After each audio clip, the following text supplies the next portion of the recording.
Sahabat dan saudaraku, mari menggunakan waktu mempelajari firman Tuhan hari ini.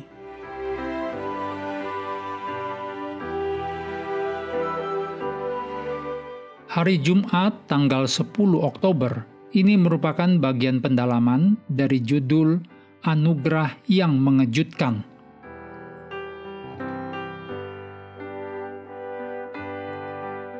Kita mulai dengan doa singkat yang didasarkan dari Galatia 5 ayat 5, sebab oleh roh dan karena iman, kita menantikan kebenaran yang kita harapkan. Amin.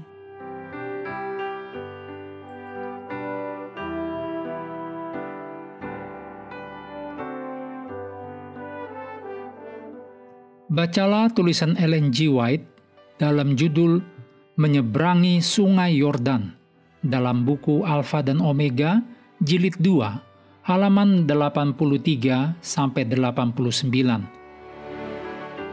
Setelah kisah Rahab dan mata-mata ini, sisa dari perjanjian lama tidak menceritakan lagi tentang Rahab sampai dia muncul kembali dalam silsilah Yesus.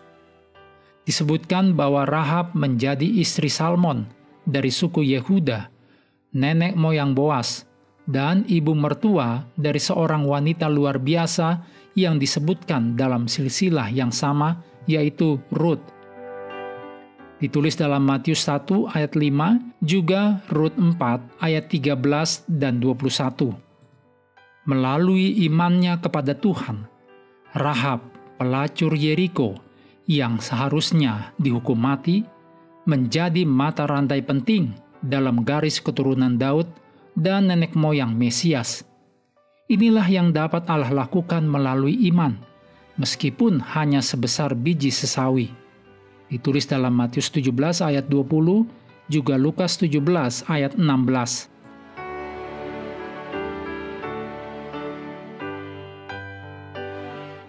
Berikut kutipan Ellen G. White, Alfa dan Omega jilid 3, halaman 303.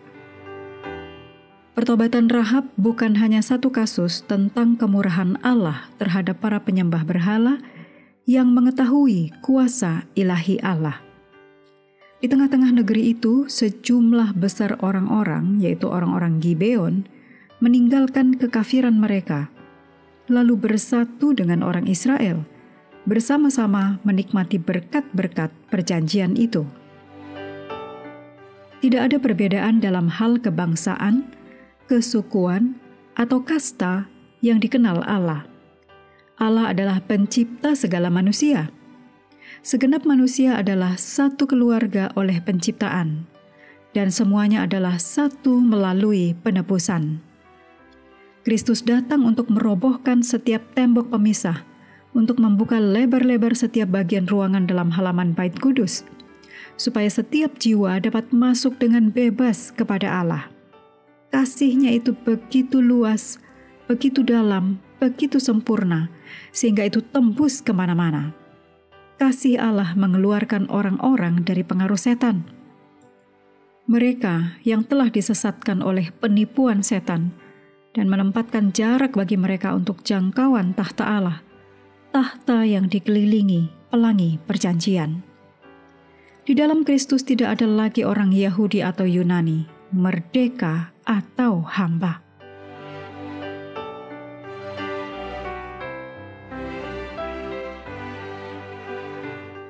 Berikut adalah hal-hal untuk diskusi. Yang pertama, diskusikan seluruh pertanyaan tentang kesempatan kedua, bahkan berkali-kali, dan bagaimana kita dapat memberikannya kepada orang lain. Pada saat yang sama, bagaimana kita juga dapat berhati-hati untuk tidak menyalahgunakan konsep ini. Pikirkan misalnya tentang seorang wanita yang hidup dalam kekerasan, di mana dia dinasihati agar kembali bertobat.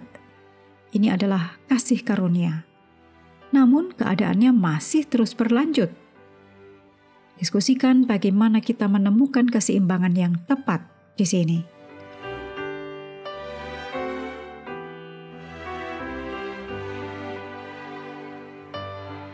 Yang kedua, diskusikan Rahab sebagai sebuah model iman. Bagaimana kita dapat menghargai keterbukaan seseorang kepada Allah meskipun gaya hidup mereka jauh dari idealistis Alkitab? Bagaimana kita dapat menghargai iman mereka tanpa membenarkan beberapa praktek hidup mereka? Yang ketiga, Yosua berhasil menggabungkan keadilan dan kasih karunia dengan cara praktis untuk menyelesaikan kesulitan yang disebabkan oleh tipu daya orang Gibeon. Dan karena kelalaian Gideon sendiri yang tidak lebih dahulu mencari nasihat Tuhan. Pikirkanlah sebuah situasi dalam hidup kita yang membutuhkan keadilan dan kasih karunia, serta apa cara-cara praktis untuk menggabungkan keduanya.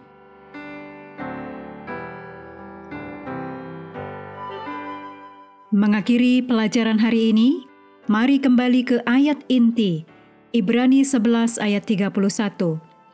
Karena iman, maka Rahab, perempuan sundal itu, tidak turut binasa bersama-sama dengan orang-orang durhaka, karena ia telah menyambut pengintai-pengintai itu dengan baik.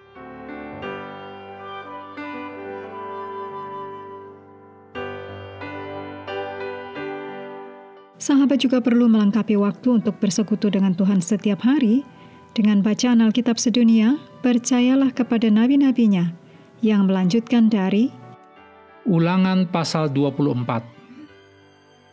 Tuhan memberkati kita semua.